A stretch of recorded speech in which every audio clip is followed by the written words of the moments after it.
So I have this question here from Essay. An essay is asking, how can a person with insecurities, maybe from childhood trauma or past emotional hurt, build trust and be less insecure? This is a good question that Essay is asking. And it's a question on recovering from trauma. Now, I've had it in mind to talk about trauma for a while. I think for about a month now. And I think this is an opportunity to just talk about it. For me, trauma is a subject matter that is very close to my heart, because when I talk with people, I realized a lot of people, if not all of us at one stage or the other, we have suffered trauma. We've suffered trauma. We're all traumatized. And it stops us, if not dealt with, from being the best expression of ourselves. And I think I've said this before in other podcasts, that trauma is anything that distorts your view of something. It distorts your view, your perception of something.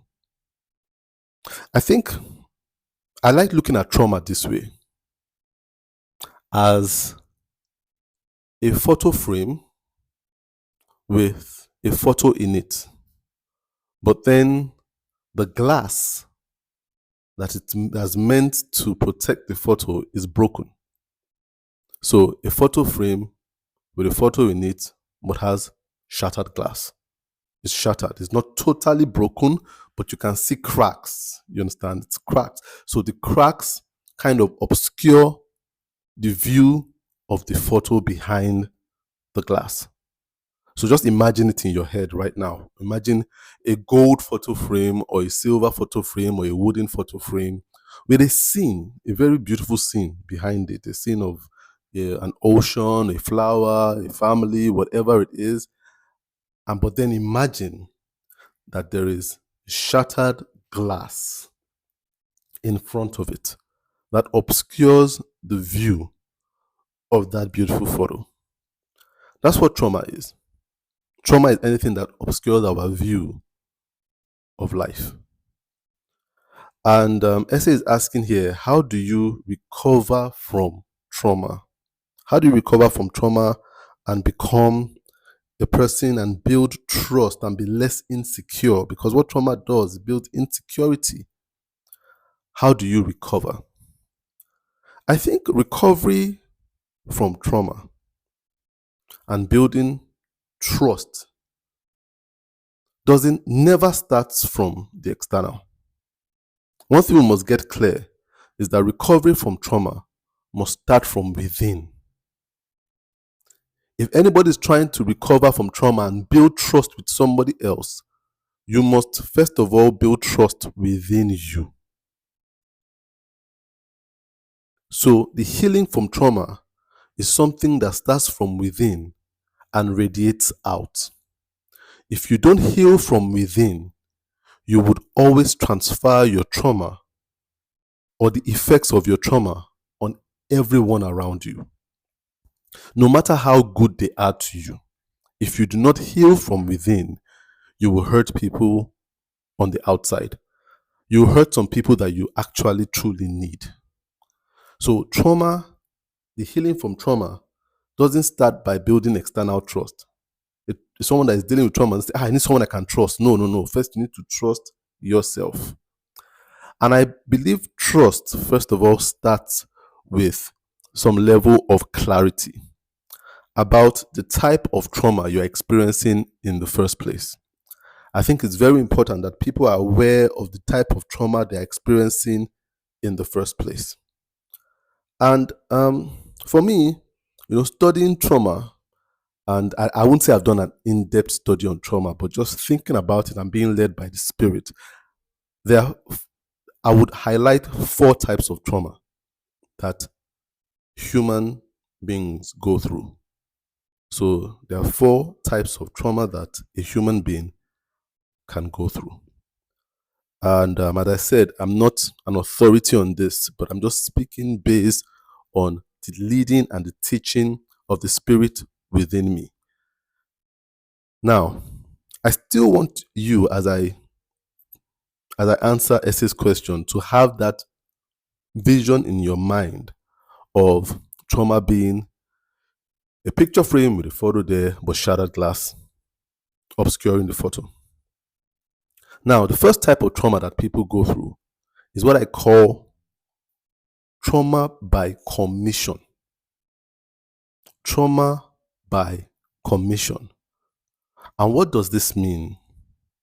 This means that that photo frame that is broken, you are the one that broke it. You broke it. You broke it one way or the other. Maybe one day you were angry and you pushed it off and it shattered the glass. So you broke it. You are the cause of it. Maybe you broke it out of rage. You broke it accidentally. You were dusting and you broke it. You understand? Dusting and it fell off the pedestal and it broke. You backed into it and it broke. But then you caused the shattering of the glass, the cracking of the glass. You caused the photo to be obscure. That's trauma by commission. So you have some people that are traumatized by their own action. They acted. It was their action that led to this trauma. So you see, a lot of times we always look at the victim in terms of the people that are acted on. But we must also know that the aggressor, and I don't like to use those words because they are so polarizing, but I'm talking about a person that caused it is also traumatized and deals with trauma too. So the victim can be traumatized. So somebody that knocks somebody over with a car is also traumatized, as well as the person that was knocked over. So the person that was knocked over by a car, when he sees a car, would relive that experience of being knocked over. But the person that knocks someone over, whether in a fit of rage or carelessly, you understand, or it was a mistake or something, would also feel trauma whenever they try to get into a car and they start a car. This is trauma by commission. So what happens, especially when I'm talking about knocking someone over with a car right now, is when you knock someone over with a car, you begin to see a car differently. That photo has been obscured. You don't see a car like every other person sees a car now. When you see a car, all you see is a weapon of destruction that causes harm or death. When other people see cars, they're excited. Oh, look at the model of the car. Look at the color. You don't see that anymore because the glass has been shattered. Your view of a car has been distorted by an experience that you feel you caused. Now, the healing for this, as I said, always starts from within. And when I say within, healing from trauma is always a spiritual experience. It's not an outside thing. So it doesn't start at a therapist's office. That's very external. Yes, the therapist might help you, but if the therapist is not helping you to do internal things, there's a problem. You understand? The external things are meant to help with the internal things, but it always starts with the internal thing. And the biggest internal thing is God. God is the biggest therapy for trauma. It's the most secure therapy for trauma. And that's why people that have no concept of God can never heal from trauma. Never. Never. God is the one that works on us on the inside. So if you are someone that is being affected by trauma of commission, or trauma by commission, one thing you really need is forgiveness. Forgiveness. That's the key to trauma by commission. Trauma by commission, forgiveness. That's what you truly need. And there are 3 types of forgiveness this person needs. 3. 1, you need to accept God's forgiveness. Number 2, you need to forgive yourself. And number 3, you need to offer your apology and seek the forgiveness of the person that was hurt. So 3 types of forgiveness. Number 1, accept God's forgiveness. Accept God's forgiveness. Number 2, forgive yourself. Number 3, you need to reach out and seek forgiveness. And when I say seek forgiveness, I'm going to talk about this. But when I highlight these 3 types of forgiveness that you need to heal from this trauma by commission, there's only one type of one of the forgiveness that you control. And that's the second one, forgiving yourself. That's the only one you control. Forgiving yourself, that's the only one within your control. It's very important that we understand this, because a lot of people that suffer from trauma by commission, the problem is they try to control these 3 aspects of forgiveness. You do not control God's forgiveness to you. You accept it because it is there.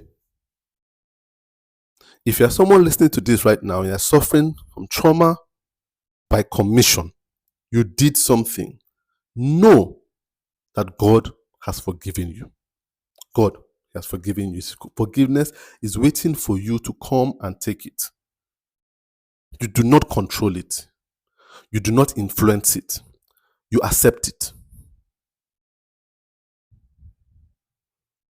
Forgiving yourself is the only thing you control, that you decide. I decide to forgive myself. I decide to forgive myself.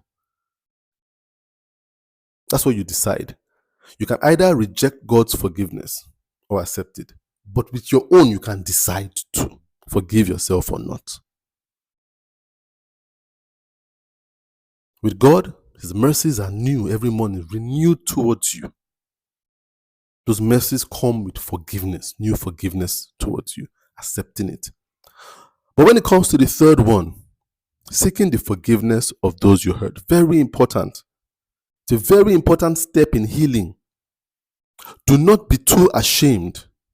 Do not be too proud to officially offer an apology for hurting somebody, for breaking the photo frame or breaking the glass. Do not be too proud. It's very important. Do not run away and say, I can't. Oh, I hurt this person too much. I can't. No, go. But you must also remember that you do not control it. You do not control the person's forgiveness. The person is allowed to take as much time as they want. You do not control it. The only thing you can control about that is offering your apology, but you do not control their forgiveness. So when I say seek it, one thing you will also try to do is not offer it over again. When people do that, you are trying to control it. It means you are badgering them with a need for their forgiveness. You must allow them, but offer it. It must be clear that on this day, at this time, this person came and said they were sorry for what they did. If you are willing to go through these 3 steps, forgiveness, that's how it works on the inside, you would heal from trauma by commission. Trauma by commission. Now, the second type of trauma is trauma by permission. Trauma by permission. And we have a lot of people here, people around that suffer trauma by permission. It's called the victim's trauma. That's what I call it. Trauma by permission. And what does this mean? It means that the frame is broken, but you didn't break it.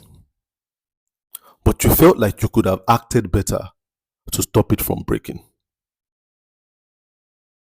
So you felt like, I didn't break it, but I didn't stop the person from breaking it. I should have stopped the person from breaking it. I should have spoken out. I should have shouted. I should have moved the frame from there. I just watched and saw it being broken. Trauma by permission. It's a very dangerous trauma because when people suffer trauma by permission, the reality is that they blame themselves for being victims. This is the delusions that victims have that they are accomplices. A lot of victims think they are accomplices. So a lot of people that suffer abuse, sexual abuse, whether as children or things like that, say, oh, man, I have a fault too there. I permitted it. I permitted it. I allowed it. I spoke in a particular way. That's why they beat me. That's why I allowed him to beat me. I was rude to him. So he beat me. He had a right, I understand. So what they do a lot of times is they sympathize with the aggressor and they are very hard on themselves. They believe if not for me, the aggressor will not act this way. In fact, I'm the one with the biggest fault. Trauma by permission. It's because of the way I dressed. Trauma by permission.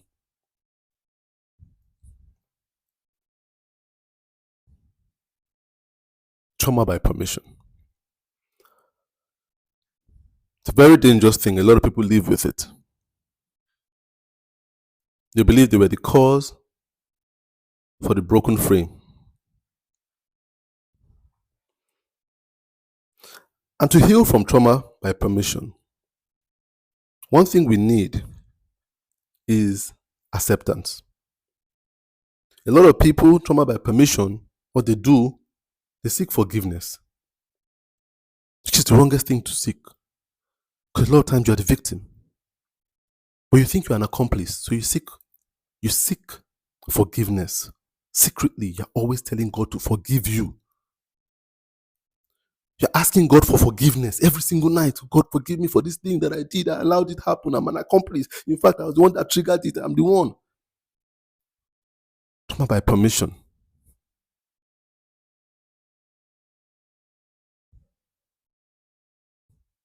A lot of times, the human being, we deal with pride a lot, and trauma by permission is a form of pride. It's a form of pride. It's a hero complex. If I didn't do this, maybe this wouldn't have done. So the car hit the person because I'm the one that should have been looking out. Why didn't I look out? And you always put yourself in the equation. Hero complex. It's pride. It's a lot of pride. But then we seek forgiveness. We are seeking the wrong thing. Someone who suffers from trauma by permission needs acceptance. Acceptance in 3 ways. Acceptance of God's love. God wants to love you back to who you should be. As a victim, you need love. You need that embrace. You need to feel that God's embrace from the inside. God telling you, I see you and I care about you and I will take care of you. Which leads us to the second form of acceptance. Acceptance of God's healing. Acceptance of God's healing. If you keep blaming yourself for being the cause, you will never heal. You keep peeling that scab. Acceptance of God's healing. Very important for us to have. An acceptance of clarity. Acceptance of God's clarity to really see ourselves as the victims, not an accomplice. A lot of people are not clear. Acceptance of clarity. Trauma by permission. You need to accept what God is offering you in terms of love, healing, and clarity. That you are not the cause. You are not the cause.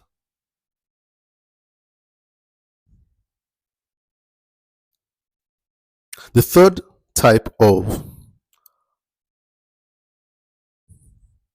trauma is what I call trauma by obsession. Trauma by obsession. Trauma by obsession. Now, still keep your mind on that frame with the photo and the broken glass. What it means to suffer trauma by obsession is to always think about what it would have been if that frame didn't break. You obsess so much about what could have been. How would it be looking today if it didn't break? How would the house be if it didn't break? What if it didn't break? A lot of times, people that suffer trauma by obsession, sometimes they were not even there when the thing broke. They were not there. It happened way before they were out of the house. They were not there. This trauma happened before you were born. You were born into it. But then you kind of look, I wonder how this would have been if it didn't break. You fixate on it. Fixate. Your dad lost his job before you were born. Before you could even realize or understand the world. Then when you now understand, I'm like, how would that have been if my dad never lost his job? A parent or a sibling had an accident before you were born. And like, I wonder how would that have been. A parent passed away before you were born. I wonder what it would have been like. I wonder what my life would have been like. I wonder what my grandchildren would have been like. I wonder what my wedding would have been like if my dad was here, if my mom was here. You obsess so much about an alternate universe. You obsess about an alternate universe. You're obsessing. I wonder what the frame would have looked like if it were complete. Trauma by obsession. You obsess about the gap. So you always look at the gap and always try to fill it in your mind. So a lot of times you are not living in the real world anymore. You're always living in this make-believe fantasy world where the gap doesn't exist. And so by so doing, you're missing out on the reality of the ground you're standing on. Trauma by obsession. A lot of times, the healing for this starts with trust. Trust in God about your future. Trust in God about your life. Trust in God about the gap. Trust in God as a designer to use the gap for good. What people that suffer from trauma by obsession need is to trust God. Stop thinking of an alternate universe and start thinking of the universe you are living in right now. Stop thinking about what the frame would have looked like and start looking around you at other things that are more complete. You're fixating too much about this frame that you had nothing to do with in the first place. But your eyes keep going there. You need to begin to trust God. Some people need to start trusting God with their future.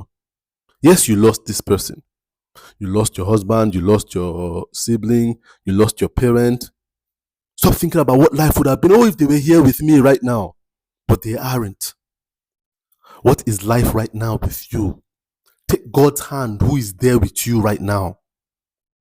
God is always there with you in the present. He's the one that can carry you on his shoulders past that gap. You need to trust God to begin to heal from trauma or obsession. Trust God. A lot of times trauma from obsession comes by not fixing our gaze on God.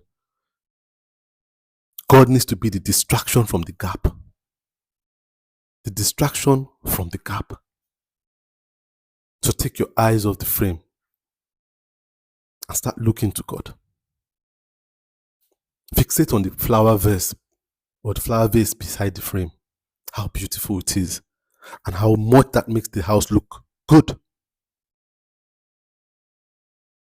Fixate on something else. But the strongest thing to fixate on is God. And trust God with your future. That He's a great designer who could use the gap for good. What if You see, there's a story in the Bible about a man called Joseph that got sold by his brothers. He went through a lot of trauma. Brothers tried to kill him, sold him as a slave. He worked as a slave. He was set up by his master's wife. He went to jail. But never did he say, what if? What if all my life have been like? He trusted God with the situation. He trusted God with the future. He didn't obsess about the gaps in his life. What if my brothers loved me? What if my dad didn't make this suit of many colors for me? What if I wasn't sold? What if I didn't go to Potiphar's wife? What if I had slept with her? And what if? Obsession. Learn to trust God with the future. The last type of trauma is trauma by omission. Trauma by omission. Now, this is a very dangerous one, and I'll tell you why. But then let's go back to that frame, the broken frame. Trauma by omission means you were born into a house, you came into that house, that frame was broken. The first ever frame that you've seen in your life is a broken frame. You've never seen any other frame before. And so there's an omission in your perspective of life of what a real frame looks like. You don't know what a real frame looks like. That truth has been omitted in your life. So when you look around, you think a frame should be broken. That information of the true nature of a frame is omitted. Trauma by omission. So when you look at a frame and like, okay, this frame is broken. That's what frames look like. So you expect to see broken frames everywhere. As a matter of fact, when you see a complete frame, what you see is something wrong rather than something right. Because the frame you grew up looking at was broken. There was an omission of the right thing in your life. It's very dangerous. I say this is very dangerous because a lot of people that suffer trauma by omission don't even know they're traumatized. They have no idea that they're traumatized. They think that is life. That's life. Grow up, daddy beating mommy. That's how it is. We grow up, that's how it is. That's how it is. People that have sexual abuse grow up into it. That's how it is. In fact, they think that's what's going on in every other person's house. Every other person's house. That's how it is. It's a very dangerous one. Dangerous for two reasons. Number one, because you don't know the truth. Number two, because you begin to live and foster a lie. And what does that mean? A lot of people that suffer trauma by omission end up in a life of trauma by commission. When they see that a frame is broken, and that's what is perceived as what a frame would be, every time they see a perfect frame, they aim to break it. And by breaking it, they think they are doing some good. They actually think they are doing good. Because they grew up in a house where the frame was broken. So when they see your own frame that is unbroken, they try to break it for you. They foster and they live a lie. So dangerous. And then they become people that cause trauma. They cause trauma. A lot of people that become serial killers, that's how they are. They feel no hurt. They just feel they're doing the world some good. It's deep. It's dangerous. Trauma by omission. The interesting thing about trauma by omission is that God being so good, God always leaves a seed of truth in the human being. I always say this, and I'll say it again. You were born complete, but the world corrupted your views. You were not born to become something. You were not born to be changed. We were born to be cultivated, to be exactly what we are. So you were born with the seed of God's goodness. So the truth of the matter is, when we talk about trauma by omission, Deep inside you, you know that there's a distortion. Deep inside you. Deep inside you. When daddy beats mommy, that's the only thing you've known. But then there's something on your inside that feels sad.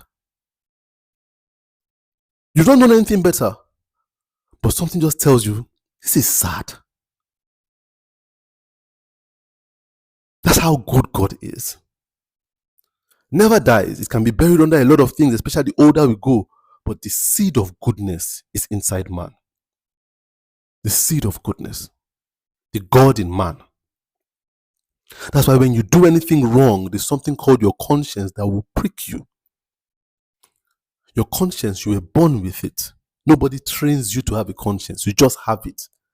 It has no point of reference but God. You just know this is not right, even though you've sinned all your life. This is one hope for people that are suffering trauma of omission. You see, I talked with a lot of people born into dysfunctionality, but then they tell me, I just know it's not right. I just know, but I don't know what is right. But I know this is distorted. The healing for omission, trauma by omission, starts with following your internal soul feedback. That thing that you know is not right. Feedback is where the healing starts from. And it starts from internal feedback. I know this is not right. Please don't take your feedback mechanism for granted. Your feedback mechanism, the world has become so logical that they've made things that are ridiculous become logical. Because you have people that are so articulate, that are defending distortions. But deep inside the human being, you know it's not right. You know it's not right. You know. Social culture has told you, oh, it's right, the world has changed. But your internal mechanism, your soul is telling you it's not right. Never joke with your feedback. Feedback, God put it in every one of us. If you're living with something right now and just feel like, this way I'm living, I something just tells me it's not right. Anytime I do it, I don't know any other way, but then I feel a sadness on the inside. I feel a sadness.